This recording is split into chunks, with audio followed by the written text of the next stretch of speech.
السلام علیکم ناظرین، میں ہوں ضمیر حیدر اور آپ دیکھ رہے ہیں میرا آفیشیل یوٹیوب چینل. آج میرے ساتھ عدیل وڑائچ بیٹھے ہوئے ہیں، کسی تعارف کے محتاج نہیں ہیں، میڈیا سکرینز پہ بھی رہتے ہیں اور یوٹیوب کے تو بادشاہ ہیں ہی ہیں، سوشل میڈیا کے بادشاہ ہیں. بہت بہت شکریہ Adeel Waraich for joining me. It's quite encouraging کیونکہ میں ابھی شروع کر رہا ہوں.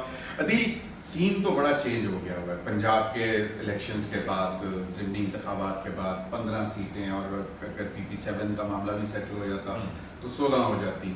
تو پریڈکشنز بہت سارے لوگوں کی غلط بھی ثابت ہوئی، لیکن مجھ سمیت ہمارے کولیگ اسد چودھری سمیت ان کا یہ خیال تھا کہ اگر دھاندلی نہیں ہوتی اور نیوٹرلز رہتے ہیں تو پھر 15-16 سیٹیں ان کا بھی یہی تجزیہ تھا اور ہمارا بھی تجزیہ یہی تھا. چلیں وہ تو اب سیٹل ہو گیا. مارکا اب دوسرا پڑا ہوا ہے چیف منسٹر پنجاب کا. اب یہ معاملہ تو بڑا سیریس ہے، لیکن اب دیکھا یہ جا رہا ہے کہ کچھ دن پہلے رانا ثناءاللہ صاحب نے اسٹیٹمنٹ دے دی کہ جناب 5 بندے غائب بھی ہو سکتے ہیں.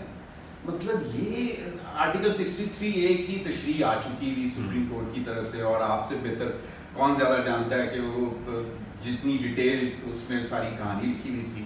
اب کیا لگتا ہے کہ یہ، اور آج پھر کہانیاں آ رہی ہیں کہ جی بندوں کو باقاعدہ پیسوں کی آفر شروع ہو گئی ہے، کوئی 20 کروڑ، کوئی 25 کروڑ، آواز تو لگ رہی ہے 50 کروڑ تک کی. زرداری صاحب بیٹھے ہیں پنجاب میں، تو کیا دیکھ کیا رہے ہیں؟ بہت شکریہ ضمیر صاحب.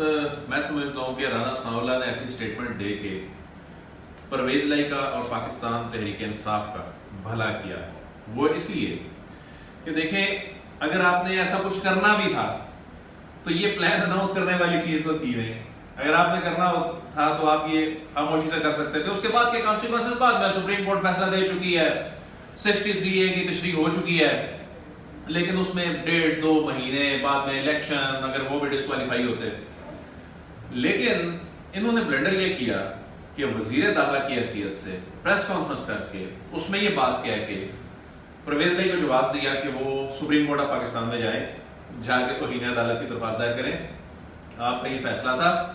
اس فیصلے میں کہا گیا تھا کہ شفاف انتخابات کرانے ہیں، اس کے بعد شفاف طریقے سے 22 تاریخ کو CM کا الیکشن ہونا ہے. آج کیا ہوگا؟ آج جسٹس اعجاز الحسن اور جسٹس منیب اختر کی پر مشتمل بینچ، انہوں نے کہا جی ٹرانسکرپٹ لے کر آئے. اب وہ ٹرانسکرپٹ تیار کر لیا انہوں نے.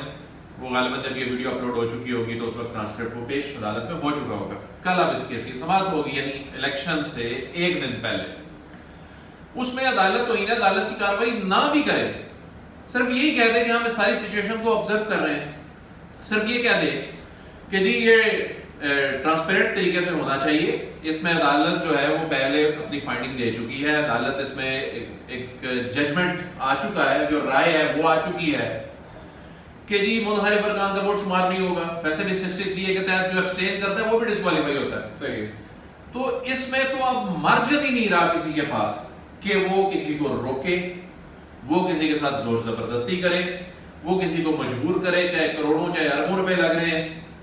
اس کا ایک تو لیگل اس کی جو کمپلیکیشن ہے وہ یہ ہے کہ اس میں آپ ایک تو سپریم کورٹ کی جانب سے صرف اتنا ہی کہہ دیا جائے کہ جی ہم اس ساری چیز کو آبزرو بھی کر رہے ہیں، اور ہم اس میں اگر کوئی ایسی چیز ہوتی ہے تو سپریم کورٹ کے احکامات کی وائلیشن ہوگی، تو کوئی یہ رسک نہیں لے گا پھر کوئی انتظامیہ میں سے. رانا ثناءاللہ خود وکیل، ٹھیک ہے، اور اس کے بعد انٹیریئر منسٹر، پرانا سیاستدان، سب کچھ سامنے ہو چکا ہوا ہے. پنجاب ایک اپنا ووٹ وائس سنا چکا ہوا ہے، اس کے باوجود ان کو کس نے یہ مشورہ بس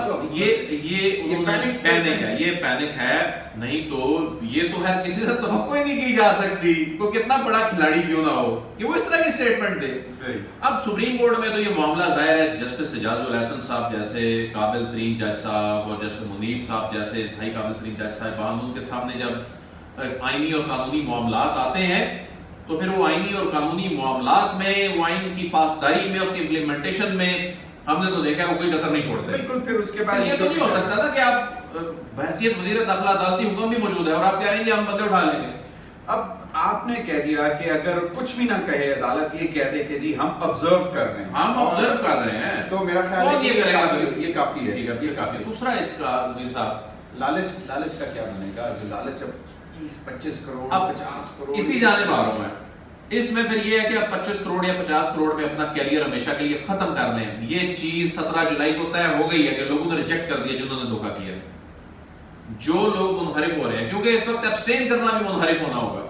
نہیں فرض کریں کوئی بہت ہی پرسنل ریزن دے دے کہ میں اپنے کہتے ہیں مطلب یہی کہہ دے کہ بھئی I am not convinced, I don't feel like کہ میں پرویز لائی صاحب کو ووٹ نہیں دینا. نہیں ہو سکتا. آئین میں لکھا ہے, آئین میں لکھا ہے کہ آپ ابسٹین بھی کریں گے سی ایم اور پی ایم کے الیکشن میں, تب بھی آپ کے 63A کا اطلاق ہوگا. 63A کا سب سے بڑا ایک ٹول تھا شجاعت صاحب کو, اگر یہ منا لیتے, اگر یہ کہتے ہیں کہ شجاعت صاحب ایک پارٹی ڈائریکشن جاری کر دیں جی پرویز لائی کو ووٹ نہیں دینا, کیونکہ انہوں نے دیکھا اختلافات ہیں, انہوں نے سالک کے ذریعے بھی چلوانے کی کوشش کی. لیکن اب شجاعت صاحب کا اسٹیٹمنٹ آ گئی. چودھری شجاعت کے اسٹیٹمنٹ کے بعد یہ بہت بڑا دھچکا ہے, کیونکہ چودھری شجاعت وہ کام کر سکتے تھے جو کوئی اور نہیں کر سکتا تھا. صرف یہ کہہ دیتے کہ جی پرویز لائی کو ووٹ نہیں دینا, تو ان 10 کے ووٹ کاؤنٹ ہی نہیں ہونے تھے پی ایم ایل این کے. یہ معاملہ بھی ختم ہو گیا. ادھر سے سپریم کورٹ آف پاکستان کی اگر کوئی ڈائریکشن آ جاتی ہے. تیسرا یہ طے ہو گیا ہے کہ اب کوئی بھی اپنا سیاسی کیریئر ختم کرنے کے لیے رسک نہیں لے گا. اتنا آسان کام نہیں ہے یہ کہ آپ پیسے لیں یا وقتی طور پہ نظریاتی بن جائیں یا آپ کے ضمیر جاگ جائیں. یہ اب ممکن نہیں ہے عزیر صاحب, یہ ممکن نہیں ہے. اچھا مجھے بتائیں کہ اب یہ تو بہت شارٹ لیوڈ رہ گیا کہہ گئے, پر مطلب حمزہ شہباز صاحب کا وہ ایک خواب جو کہ جی بس اب باپ میرا پرائم منسٹر تو میں اب چیف منسٹر, اور پھر وہ یہ دیکھ رہے تھے کہ اگلے 5 سال بھی انہوں نے اسی طرح رہنا تھا. چند ہفتے پہلے تو یہی ماحول بنا, minus Mian Nawaz Sharif and minus Maryam Nawaz, کیونکہ دونوں مریم نواز کے چچا اور پھر ان کے کزن وہ ان کو بھی اتنی اچھی طرح ڈائجسٹ نہیں ہو رہے, وہ ایک چیز چل رہی ہے. لیکن اب مجھے یہ بتائیں کہ اگر کوئی فرض کریں نو شو ہوتا ہے کہ مطلب وہ پہنچ ہی نہیں پاتا ہے, اس کے اوپر بھی اگر اس پہ انہوں نے ورکنگ شروع کر دیا. انہوں نے اپنے لوگوں کو لاہور میں اکٹھا کرنا شروع کر دیا. آلموسٹ اب یہ کل تک یہ سب کمپلیٹ ہو چکا ہوگا. پہلے ہی آئیڈینٹیفائی ہو جائے گا کہ کون جو ہے وہ پہنچ رہا ہے, کون نہیں پہنچ رہا. میرا نہیں خیال کہ کوئی یہ رسک لے سکے, کیونکہ منڈے کو 17 جولائی کو ضمیر صاحب پاکستان کے سیاستدانوں کو ایک پیغام تو چلا گیا کہ اب آپ عوام کی آنکھوں میں دھول نہیں جھونک سکتے.